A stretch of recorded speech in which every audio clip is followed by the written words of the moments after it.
Sometimes when I'm thinking about things or thinking about a post or wording things, I can hear my brain and it has an American twang.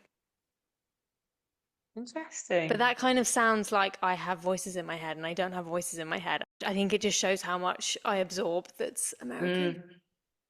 Yeah, that would make sense. I went through a phase. It's not the same, but it feels related, so I'm going to share it. Throw it But at I me. went through a phase where I love this Scottish accent, right? It's like my favorite accent ever. And I went through a phase where I just like spoke in a Scottish accent a lot of the time just because I thought it was fun. And How old were you? oh, this was like 4 years ago. Um, I thought you were going to be like, this was like when I was 12. This is quite recent. no, full grown adult. But my partner did it as well, and we did it together. We used to like just speak to each other in the Scottish accent for a bit of fun.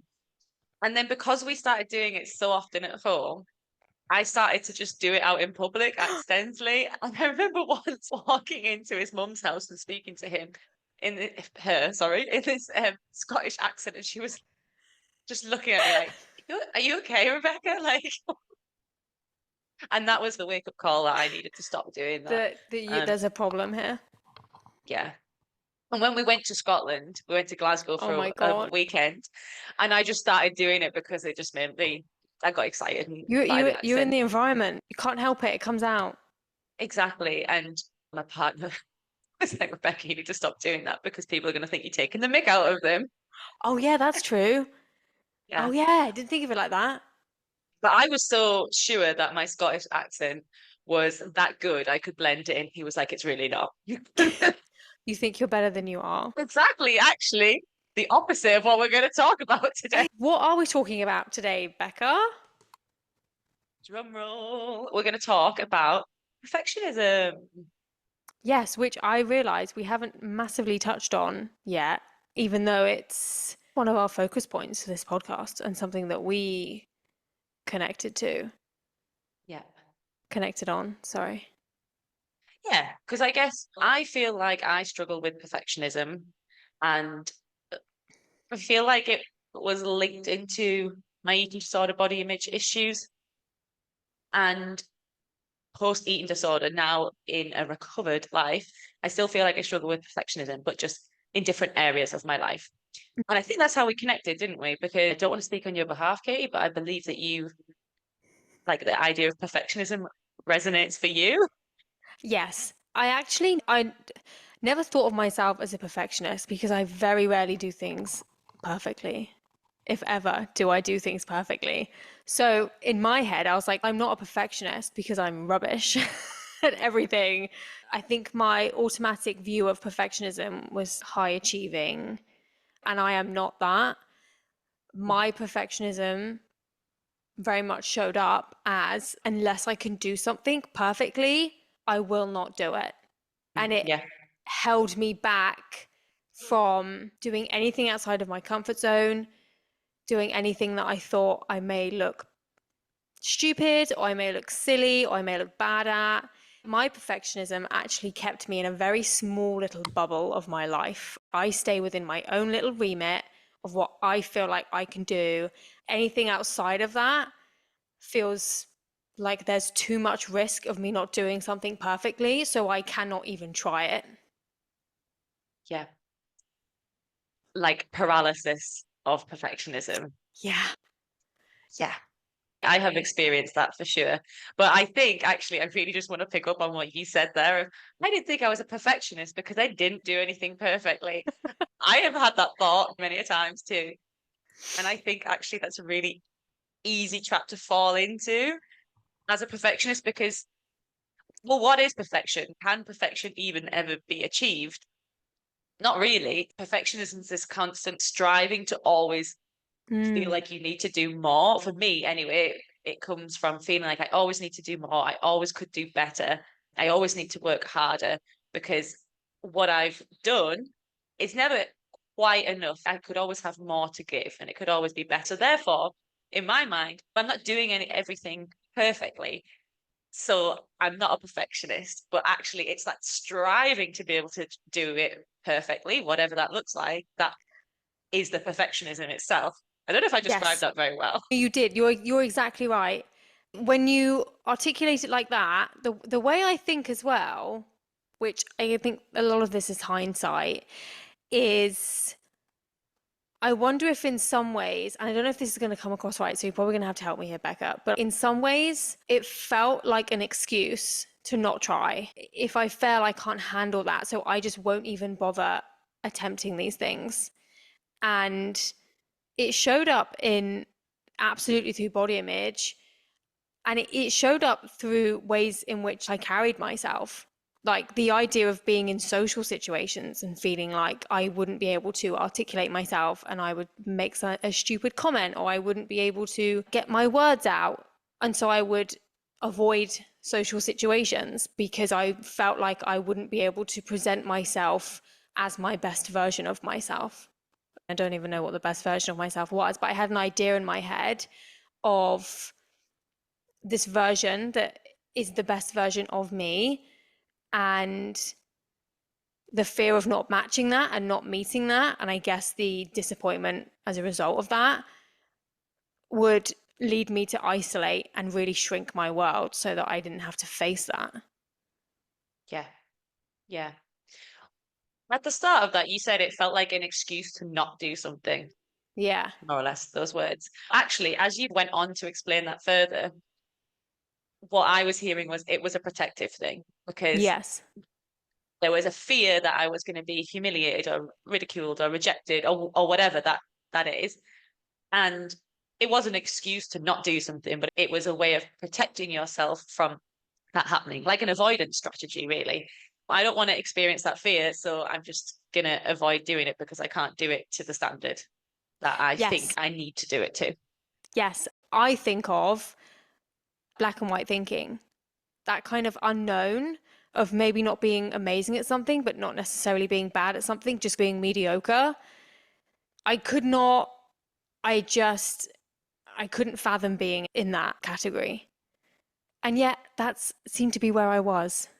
And I don't think there's anything wrong with that now. But obviously at the time that felt very inadequate.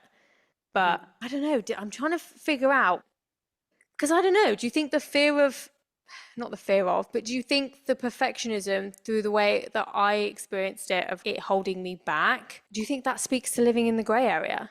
Or do you think that's black and white? What do you mean? Because my thinking is that's a black and white. So like Yeah. all or nothing, and that's the nothing. The nothing is the not doing because Yeah. it's either I do nothing or I do all of it, like to this standard, which Yes. is perfection, whatever that is. So it's either this or that, and there isn't the middle area of I'll do something and it'll just be what it'll be. Yes. Yes. You're right. We'll keep that part in. Okay. So I discovered there's three types of perfectionism. So I would be curious to hear which ones you feel were applicable to you. Okay. So from my understanding, there is like self-oriented perfectionism, which is where you place the perfectionism randomly on yourself. So you have really high standards towards yourself and what you do and etc. Then there is like other oriented perfectionism, which is where your perfectionism is placed outwardly. So you have high expectations and standards of other people. And then there is, I think it's socially prescribed. I think it's socially prescribed, which is where you feel or have the belief that others expect very high standards of you and that kind of perfectionism from you. And for me, I don't really relate to the other oriented perfectionism, like expecting it from other people. Actually, I think because my perfectionism feels so self oriented in the pressure I put on myself and perhaps what I perceive other people to expect from me. Whether they actually do expect it from me or not is a different story, but I feel they Mm. expect it from me. I think that pressure that I feel on myself makes me very much not other oriented perfectionist, like because I don't want to put that on another person because I know how it feels to have put it on myself. What do you think? How do you relate to those types of perfectionism? I would say that before recovery, I would put myself in the self-oriented camp. It was very internally driven, very much towards my body and the way that my body looked. I'm thinking, because I know a lot of the messaging is obviously external, right? This expectation to look a certain way and present a certain way. But I also grew up in a family where there wasn't massive commentary. It very much was this internal drive. It was this chase for something. It was this promise for something. And it felt like it was up to me to get there. Whereas now, I would relate more to the third one, which I've forgotten what it was. Social one, the expectations Social, from others, the expectation from others, and or that perceived. perceived expectations from others.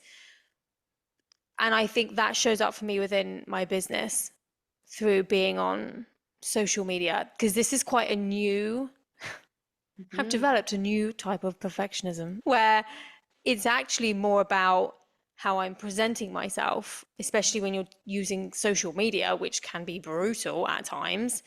It's very in your face in terms of numbers and feedback that you're getting. And so I've definitely leaned more towards how other people might be perceiving me. Mhm. And as I say, I think that comes from that part of my business where I have to be online and I have to present a certain way. And it's quite a vulnerable place and it's quite exposing, social media. And it's Mhm. not something that comes naturally to me. I was never a social media person growing up. It just wasn't really my thing.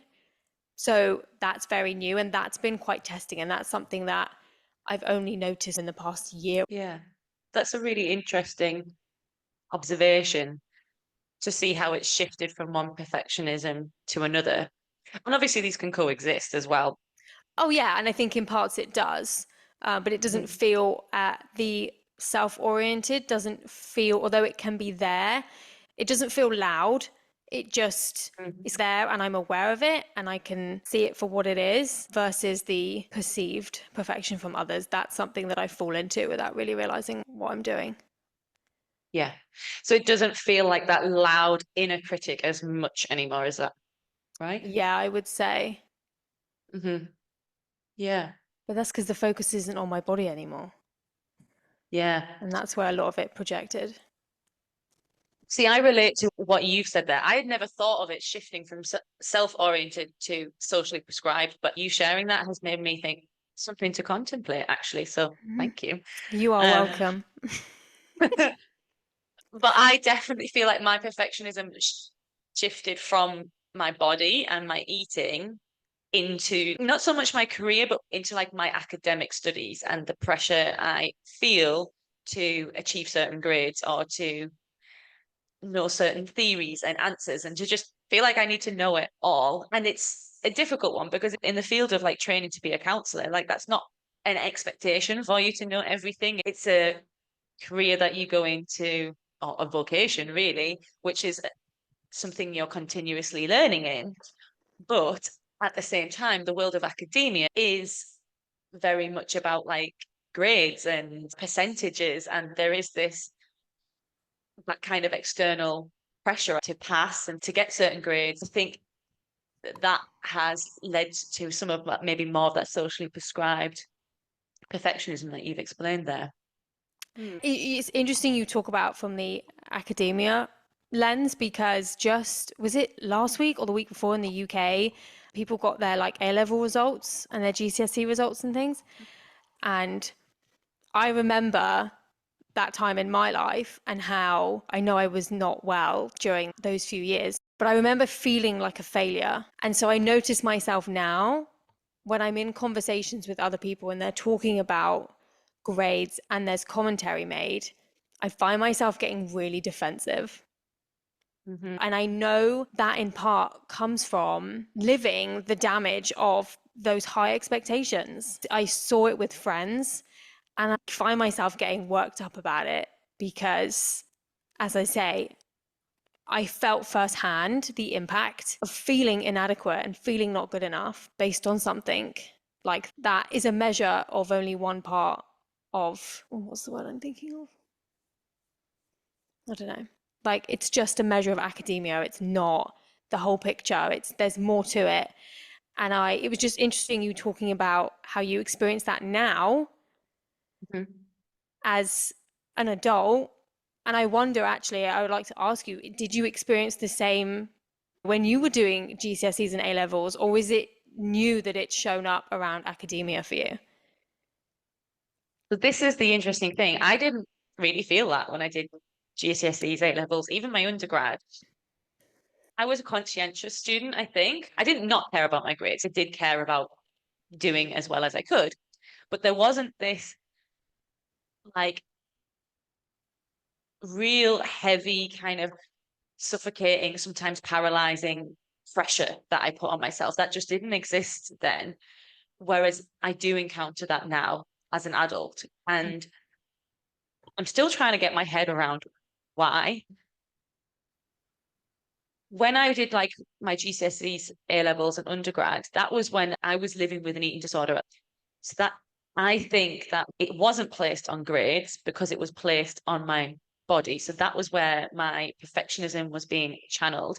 And that was where I was placing most of my self-worth as well. So if I could perfect my diet and my body, I didn't really mind about grades because I didn't actually value them as something that was really important in terms of my self-worth. But now that focus isn't on my body or eating, it's shifted onto academia because it's like I don't have this thing that I'm trying to prove myself with anymore. So I need something else to prove myself with. And I also think there's something here about a link to trauma because the perfectionism started to grow from that point onwards. Because I don't think I was perfectionist as a child, absolutely not, was not perfectionistic Mm. at all. I feel around that period of time when I experienced two traumatic events, that really threw me off in terms of my own sense of like self-judgment and how I perceived reality. And I just didn't trust myself. I had a lot of self-doubt. So I almost feel like perfectionism can become a way of if you don't know what's the truth or what's correct, if you can make things perfectly, then that's taken out of the equation because you don't have to fall into that doubt. Does that make sense? Yeah. I don't really think this answers the question about why I'm experiencing it in academia now and not younger, but that's one of my theories around why it's developed. You don't have to have all the answers, Becca, don't worry. Absolutely don't. We we do not claim to have all the answers, and we certainly do not have all the answers. But I think there's some really powerful connections you've made there. Thank you. It still feels like a bit unclear for myself at the moment because I'm going to be really Mm. transparent with you and the listeners. I'm still figuring out this perfectionism thing, Yeah. very much so in my life. See the links much more in terms of how it came into play with body image and food, and we will talk about that a little bit more because I realize we're speaking more generally at the moment. But why perfectionism's developed for me and how to navigate it is something I'm still very much trying to piece together. Another theory I have around why it might have developed and it's grown with time is I think when I was younger, I was very, well, the words I got people described me with as I was younger was wild, like a bull in a china shop, very heavy-handed, very crazy, bit of a temper on me, all of these things. And a lot of those words have actually like a negative connotation. And as a child, I don't think I really cared because you haven't had that like life experience of being able to, you don't have that kind of sense of awareness of yourself in relation to others as much when you're a child, and you don't have the experiences to, what's the word I'm looking for? You're more free to be yourself as a child because you haven't got everyone else's like judgments and criticisms and things loaded onto you. But I feel like as I've got older, some of those things that were told to me as a child impact me more because I almost want to prove to people I'm not born in a china shop. I'm not wild. I can be organized too. And I almost wonder if it's a really delayed response to some of those comments as a child. Does that make sense? That Yes. yeah. Yeah.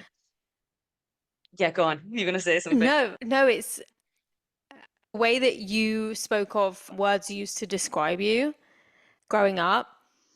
Those were the exact words that was the way that my twin sister was described. Bull in a china shop, wild. The memories I think back on, I always saw it as her just being carefree. She really just did not care what people thought. And she carries that with her now. And qualities that you perceive one way, I look to her and think, man, I wish I was like that. Because she lives much freer because she doesn't have these expectations or this need to prove herself. Yeah, it's just what we believe something means of us and what it may actually mean of us. And I guess it's that trying to be perfect, I push them down. No one could see those parts of me. You will not know they exist. We will pretend they don't exist. Very much buried and hid those parts of myself and would only show a certain version that I felt would be acceptable. That feels really significant to body image here because there is undeniably a cultural and social pressure to look a certain way of a certain body type is acceptable and others body types are not. So I can definitely relate to either trying to hide the parts of your maybe for me it wasn't trying to hide the parts of my body that I didn't feel fit that socially prescribed way of looking, but more I need to fix those body parts. Yes. I need to change them. I need to improve on them. And I guess during the period of time when I did struggle with an eating disorder, that would very much look like you see those bodies when people go for like plastic surgery and they have like black marks everywhere where they're going to have something sucked out or something cut off and blah Yes. blah blah. And that's almost like the lens I would look through my body in. So I could stand in front of a mirror and I would really zone in and focus on certain parts of my body that didn't quite fit that. So for me, that would be like my breast was a big one because I have like small breasts naturally. So that was something I felt I need to fix. And actually, we can go into this another episode because it's a whole other topic. But I did. I had breast surgery, and then later down the line, had that breast surgery reversed when as part of like my healing journey with the body image. Yeah. I really relate to the zoning in on all areas of your body. And I would spend so much time in front of a mirror looking at myself at all different angles.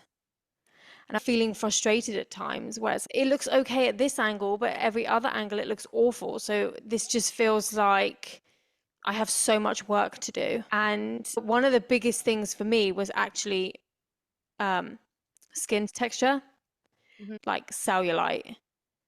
Oh, I was at war against my legs for cellulite for the better part of a decade. There were parts when my body, I reached a certain ideal, I got there, I achieved this body, and yet I still found something else to work on. And Yeah. it's just never enough, is it? Absolutely. And that's the chase of perfectionism, isn't it? That's the trap that you fall into. For example, with my body image, if we take having breast surgery as an example, Yeah. I felt like my breasts were too out of proportion for the rest of my body because they were small. I got breast surgery, but then the perfectionism would be like, yeah, but they don't move like natural breasts. Or you need to have just a bit more fat around the breast area, but nowhere else. So then they still look natural. So it's a never ending kind of journey because you Mm-hmm. quote unquote fix something, but then because you're striving for perfection, which doesn't exist, there has to be another thing. So you're constantly going to be unsatisfied because you're constantly chasing something that does not exist. It's the promise of something that keeps you on it. It keeps you in the game. And it was this promise that if I could just get the cellulite off my legs, if I could just shrink my arms, if I could just have my stomach look like this, then I could relax. Then I would be there. Then I could do this, that, and the other. Then I'd have access to all this other stuff. It's the promise of it. Like, trust me, once I get there, once I've done this, it'll be fine. I'll be there. And it's exhausting, isn't it? Yeah. And spoiler alert, you never get there. This makes me think of two things. Back to that trauma lens, because I'm always going on about things through a trauma lens. It's the promise of safety, isn't it? Yeah. It's if I can achieve this, I will be safe in the world because I'm not going to be judged or criticized. I'm not going to, these horrible things won't happen to me if I can achieve this. So it's a promise of safety. And naturally, we all want safety. Like, we need safety in our lives to be able to like function from place, like from a regulated place. It's so Yeah. important for our health to have a regulated nervous system. And if we're not feeling safe, our nervous system is dysregulated. And then that sets off a whole chain of events that are really bad for us physically and mentally, health wise. So I feel like there's one thing there, which is the promise of safety. And also, it makes me think of perfectionism. There's a lot of research to show that perfectionism is very linked to eating disorders. I think a lot of the research is anorexia focused, but I still think it is applicable to other eating disorders.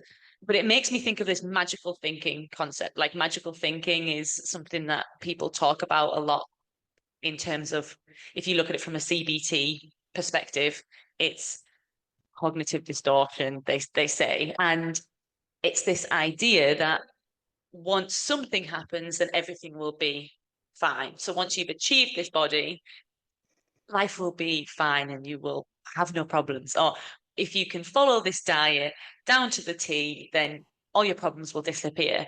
And that's what perfectionism is, isn't it? It's like magical, it's like big scale magical thinking. And that's how I'm perceiving it right now. And although when you're in it, the hyper focus on your body and food is, as I say, exhausting, that feels far easier to focus on than all the other stuff. That feels like something that I can grasp and I can try and manage. And it does. It gives you the illusion of control. Again, from the trauma lens, it gave me this feeling like I had autonomy over my body when I had experiences where I didn't have that. And I needed that. I really needed that. Going through an experience where you feel like you don't have a say in your body, I really needed that autonomy. And I felt like focusing on my body, trying to achieve a certain look, meant that I would have agency. But it also, when I say this, I feel like it doesn't quite make sense, but it made sense for me in the moment where it's if I look a certain way and I look perfect, then I have complete control. And that means I can protect myself because I get a say here. Yeah. That's how it felt. Oddly enough, it started off differently. In fact, I don't even think I want to talk about that because it's not from a perfectionist lens. It's not helpful. So ignore that second part. We'll scrap that because I think we're already like at 40 minutes. But yes, it gave me Mm. this feeling like I had a say in my body and I get to control that. I think that's a really helpful thing for people to hear if they have had that experience where they haven't felt like they have a say in their body or what they do with their body. That desire to want to regain that agency and autonomy can then be placed on trying to perfect and manipulate your body because it's your choice to do that. And this is just me thinking out loud. And I'm not sure where the link is here. So maybe you can help me make sense of this, Kate. But I'm also thinking from the perspective of, in my experience of trauma, like trauma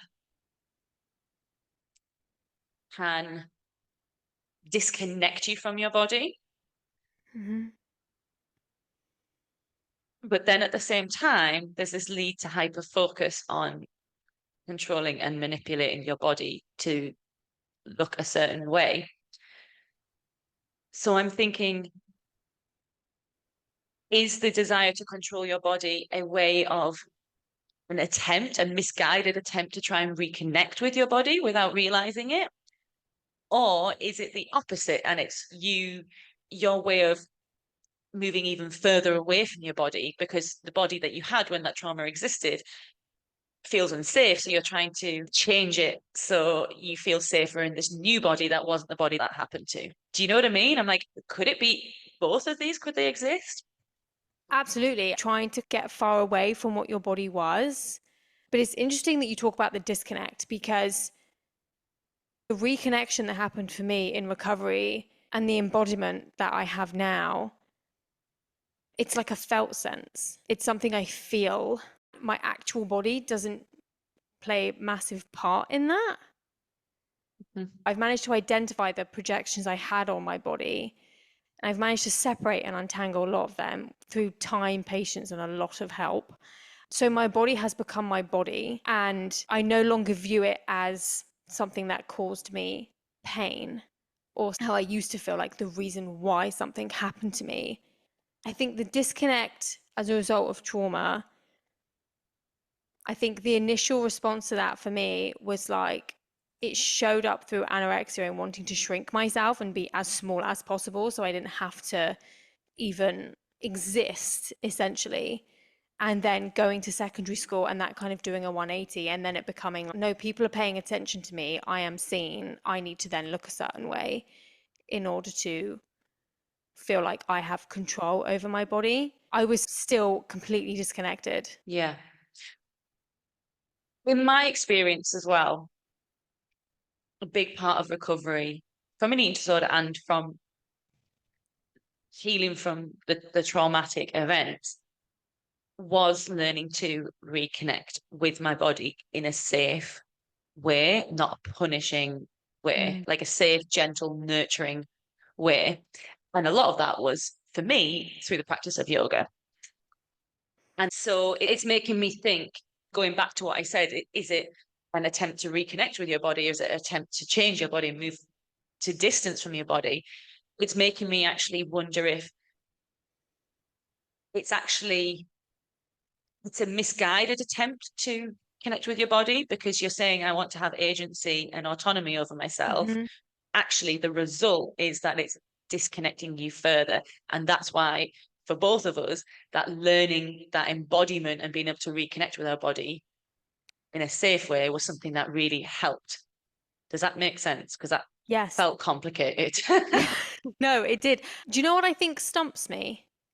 I think it's the word connected.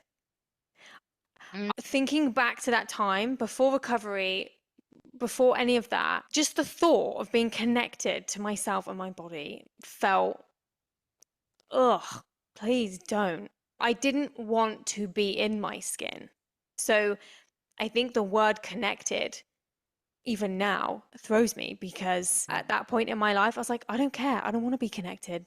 I don't care. I just need to be able to exist in my body without wanting, without experiencing so much angst and so much hatred. I just need to be able to exist. And I think that's where the attempt of, if I can get my body to look like this, then I'll feel okay. I don't know if that was necessarily seeking connection or if it was more like this need to just feel okay, to escape the feeling of hatred that I had for being in my body and being in my skin and not being able to escape that. And that's where it then was projected. Yeah, yeah, that makes sense. But it's What do always you think? interesting. Sorry, ignore me. Go. Mm. You go. Well, No, you go. Go. I was going to take the conversation in different directions. Are you ready for that? I'm ready. I'm braced. Something that I was thinking of when thinking about perfectionism and its linked to an eating disorder and body image was this concept of I've always got to do more. I've always got to do better. So it's this idea of you're pushing yourself to the limit. For me, that's the difference between there being strive for excellence and a strive for perfectionism. Excellence is just wanting to do well, but it doesn't really affect your self-worth too much, whereas perfectionism is it feels relentless and it feels like it can never be enough. And there's such a huge weight of self-worth connected to it. Whereas I think excellence can be healthy. It can be good for people to want to strive to do well or be an expert in something or whatever, but perfectionism is more debilitating and it can lead to burnout. And where was I going with this? You were changing the topic I ish. was. Yes. So my point was, I think perfectionism leads you to really push to your limits with things. And if I think about when I was living with an eating disorder, I would be very intense with a lot of things that I would do. For example, if it came to exercise, exercise had to be something that I really pushed myself to the limits to. Every workout had to be, I have exerted myself fully to my max capacity because that's what I need to do. Same with eating. I think it can show up with like kind of this extreme side of restriction because perfectionism doesn't leave that room for the middle area. So it's always pushing yourself to that limit. Yes. And when you speak of exercise, I'd always dabbled in the gym, but never really got hooked on it enough. Or at least I get hooked in parts, but then it would just fizzle out. But I remember getting an Apple Watch, and oh my gosh, was that the fall of me because I was obsessed because now I had these numbers as a means of measuring Mhm. how good my workout was. And if I had a really good workout, then I had to match the numbers if I was going to do that same workout again. Right. Mm. And it became not just calories, but it became like reps and sets, and it became making sure my heart rate got to a certain point. It would all come down to what my Apple Watch would say at the end of those 60 minutes or 90 minutes or whatever. And Mm. if it didn't match what it had before or what I felt it should, then I had to keep going. I had to meet it. And that became so obsessive for me. I think there was something about seeing the numbers that felt very real and very tangible, and it felt like something I could hold on to. Mhm. And that was where I really started pushing and pushing myself past my limits throughout injury, through sickness, through anything. I had to show up and I had to work out and it had to be this. Anything less than that felt like a waste of my time. And Yeah. it totally damaged my relationship with exercise. And I still to this day am working on repairing it. Very much go in waves with exercise now. I took a year off of exercise in recovery. I completely removed it because I just couldn't fathom addressing food, body, self, and exercise. It was too much. So I took exercise out. And now I have to be really careful when I integrate it because it's a very fine line for me to get obsessive with it again. And as I did a few months ago, and I injured my hip from running. And then I can feel my body resisting and being like, we are not running again. That's where it shows up for me as well, probably outside of the social oriented. It shows up through exercise because it is so ingrained in me how obsessive it was. And that's been something that I'm still to this day untangling, but I'm just being very slow and steady with it. But I think that speaks to what you said at the beginning, Becca. Like, we don't have all the answers. It morphs into other things and it isn't Mhm. something that just goes away. I know my signs. Like, I know when there's that temptation to push and there's that temptation to track and reach a number, and knowing when to pull back. I think that is probably quite helpful for people to hear. You say that's something you have to still be mindful of. And there's no shame in that at all. And myself in recovery also had to take a period of time of no exercise. And that looked probably about a year as well, I Mm. would say. And then when I integrated exercise back into my life, it was about integrating different types of exercise and different. I didn't even call it exercise at the time. It was like, I'm going to integrate different forms of movement. So the language I Yes. used was different. So there was a different connotation behind it. The way I was moving my body was different because I felt like I just really needed to completely separate from that, like, no pain, no gain, push as hard as you can mentality with the gym or exercise or moving your body, whatever term you want to use there. Yeah. I guess the message that we have touched on and we want people to go away with is that we are not here to be perfect. This podcast is not about being perfect. And if anything, this podcast has been testing of such because we you should see our WhatsApp chat, guys, honestly. The perfectionism is rife, so this podcast is good for us because it's testing our perfectionism in a different way, isn't it?